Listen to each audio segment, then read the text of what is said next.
জি, আমি দর্শকদের উদ্দেশ্যে অনুরোধ করব, আমাদের আলোচনা ভালো লাগলে, বস্তুনিষ্ঠ হলে আমাদের চ্যানেল সাবস্ক্রাইব করে আমাদেরকে উৎসাহ দিন, এগিয়ে দিন।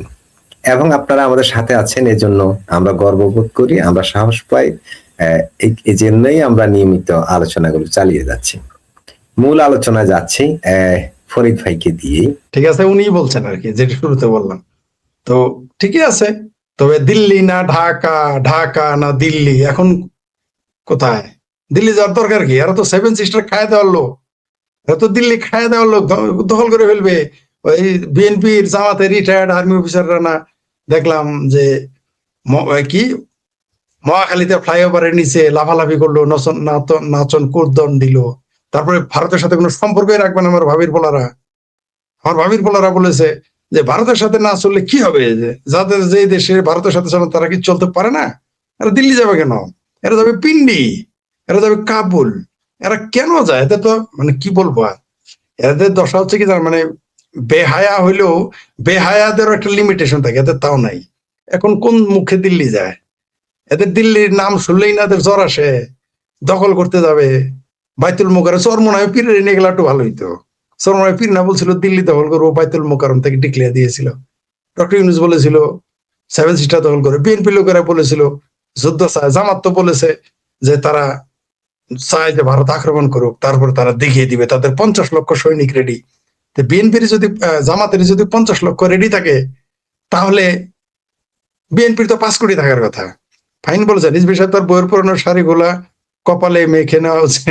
আচ্ছা, তাহলে ওই যে বিএনপির যে মনে হয় রিজভী সাহেব ছাড়া তার কেউ পুরে নাই, আর ওইগুলো সবার কাছেই তো বিএনপির প্রোডাক্ট, ভারতের প্রোডাক্ট তো অবশ্যই আছে, তার জন্য হয়তো তারা যাচ্ছে। আমরা জানি না তারা কেন যাচ্ছে, কি কারণে। আর আপনি যেটা বলেন টান পড়েন, কিভাবে আপনি এটা মিলাবেন? আপনি কিভাবে, আপনি যে দেশটাকে আপনার মুরদ না একটা পাখ সেরা পাখির, আপনি পুরো পাখি জবাই করতে চাইছেন।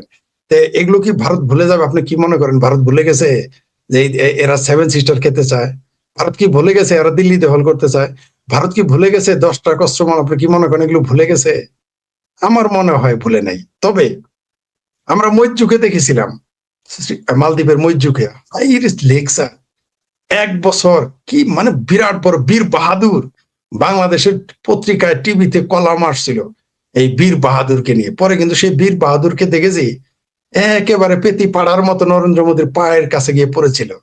এমনকি খাবারের পানি পান করার জন্য পানি পর্যন্ত নিতে হয়েছে ভারত থেকে। আমরা কিন্তু জানি মজুর তাও 1 বছর লেগেছিল মোদির কাছে যেতে।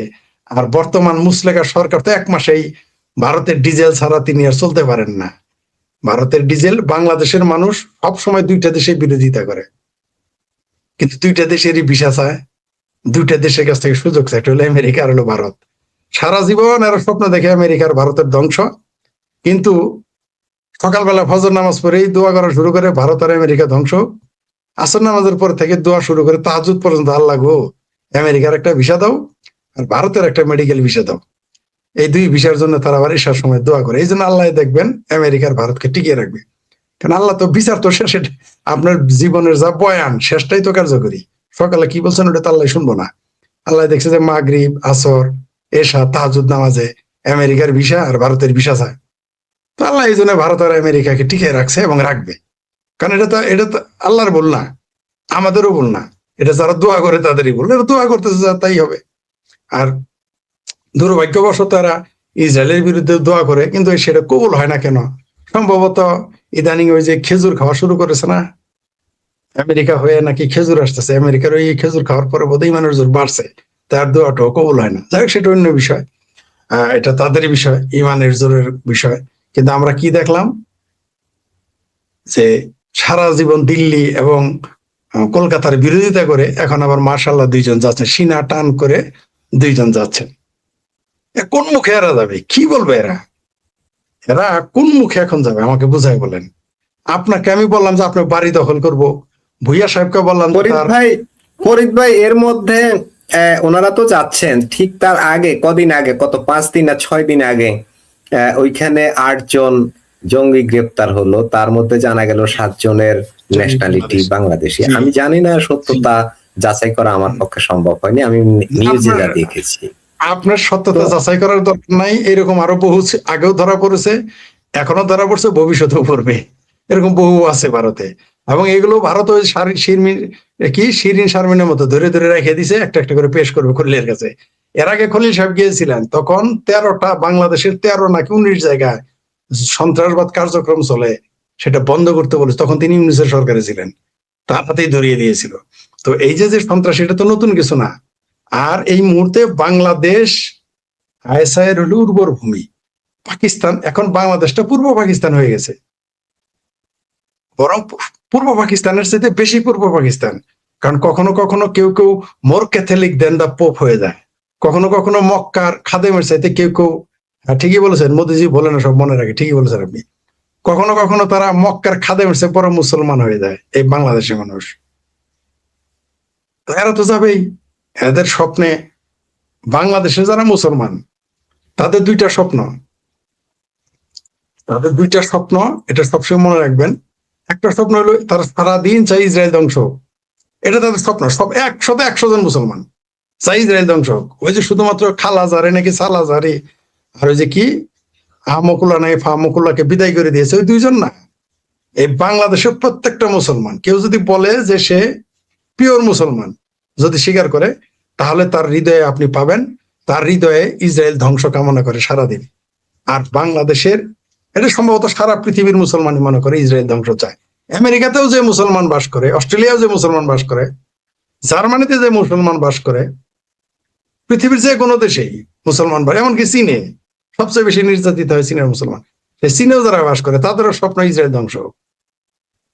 আমি এই জন্য বলেছি, আমার কলামে লিখেছি, পোস্ট দিয়েছি, যে প্রত্যেকটা মুসলমান ভিতরে ভিতরে একটা করে মিনি হিটলার, তারা সবসময় ইহুদিকে ধ্বংস করতে চায়। এটা কিন্তু আমার দাবি না, এই দাবিটা তারা নিজেরাই বলে। আপনি যে কোনো মসজিদের হুজুরকে জিজ্ঞেস করেন সে ইসরায়েল ধ্বংস চায় কিনা। আপনার জানা মতো 100 জন মুসলমানকে আপনি জিজ্ঞেস করেন যে তারা ইসরায়েল ধ্বংস চায় কিনা, 99 জনই বলবে তারা ইসরায়েলকে ধ্বংস চায়, ইহুদিদেরকে তারা ধ্বংস করে দিবে, এটা চায়। পৃথিবীতে আর কোনো সম্প্রদায়, ধর্মীয় সম্প্রদায় ভাবে চায় কিনা এটা আমি জানা না, আমার জানা, আমার স্টাডি একেবারে কম না, কিন্তু পৃথিবীর এমন কোন সম্প্রদায় সম্পর্কে আমি জানি না যারা বলে যে অমুক সম্প্রদায়ের সবগুলোকে তারা ধ্বংস কামনা করে। দেশ দখল করতে পারে, সীমান্ত নিয়ে ঝগড়া থাকতে পারে, বাজার দখল, কিন্তু এইভাবে কোনোদিন কেউ করে, যেমন কোনো খ্রিস্টান কোনোদিন বলে নাই যে মুসলমানদেরকে ধ্বংস করে দিতে হবে, কোন হিন্দু কোনোদিন বলে নাই খ্রিস্টান ধ্বংস করে দিতে হবে, কোন বৌদ্ধ কোনোদিন বলে নাই হিন্দুদের ধ্বংস করতে হবে, বা হিন্দুরা কোনোদিন বলে নাই যে মুসলমানদের ধ্বংস করে দিতে হবে। কিন্তু মুসলমানরা একটা একমাত্র সম্প্রদায় যারা চায় যে প্রত্যেকটা ইহুদিকে তারা মেরে ফেলবে। আপনি দেখবেন প্রত্যেক মুসলমান যে জীবনে মসজিদে নামাজ পড়ে নাই, ঈদের নামাজ ছাড়া নামাজ পড়ে না, তার মুখেও আপনি গিয়ে শুনবেন যে একদিন পাথরের পিছনে এবং গাছের পিছনে থেকে ফেরেশতারা বলবো, গাছ বলবো, পাথরটা কেটে বলবো ওই যে ইহুদি আছে ধরে ধরে আনো। মানে তাদের থিঙ্কিংটা দেখেন, এটা হলো সারা পৃথিবীর মুসলমানের। আর বাংলাদেশের মুসলমানের আর পাকিস্তানের মুসলমানের আরেকটা ইমান আছে, সেটা হলো নয়া ইমান, সেটা হলো গজওয়াতুল হিন্দ করতে হবে, ভারত দখল করতে হবে। এই ভারত দখলের স্বপ্ন তারা দেখে, যাদের মনে আছে ভারত দখলের স্বপ্ন, তারা তো ভারতে যাবেই জঙ্গিবাদী কায়েম করতে। তারা তো জঙ্গিবাদ হিসেবে যায় না, তারা ওইখানে যাইতেছে জেহাদ হিসেবে, তারা ওইখানে যাচ্ছে ধর্মীয় কাজ, তারা যাচ্ছে মরলেই 72টা হতো, 72টা হুর পেয়ে যাবে। আর বলা হয়েছে গজওয়াতুল হিন্দ যারা করবে তারা নাকি ওই বদরের সাহাবীদের সাথে বেহেশতে যাবে, কিয়ামতের ময়দানে উঠবে। শুধু তাই না, যারা শহীদ হবে, আর তাই না, শুধু এই বদরের নামে, এই চিন্তা করে দেখেন ইসলামের ইতিহাসে সেই বদরের নামে বাংলাদেশে আল বদর গঠিত হয়েছিল। এটা বললে খোদা আওয়ামী লীগেরও মনে কষ্ট হয়, জামাতেরা তো কোনো আলাপই নেই।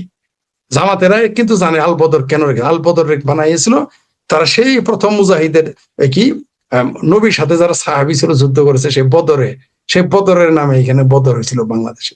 তো বাংলাদেশের মুসলমানেরা তো সন্ত্রাসী হবেই, সবাই বলছি না, যারা মনে করে যে গজওয়াতুল হিন্দ করতে হবে তারা প্রত্যেকে এই স্বপ্ন দেখে, সুতরাং তাদের কাছে এটা সন্ত্রাস না।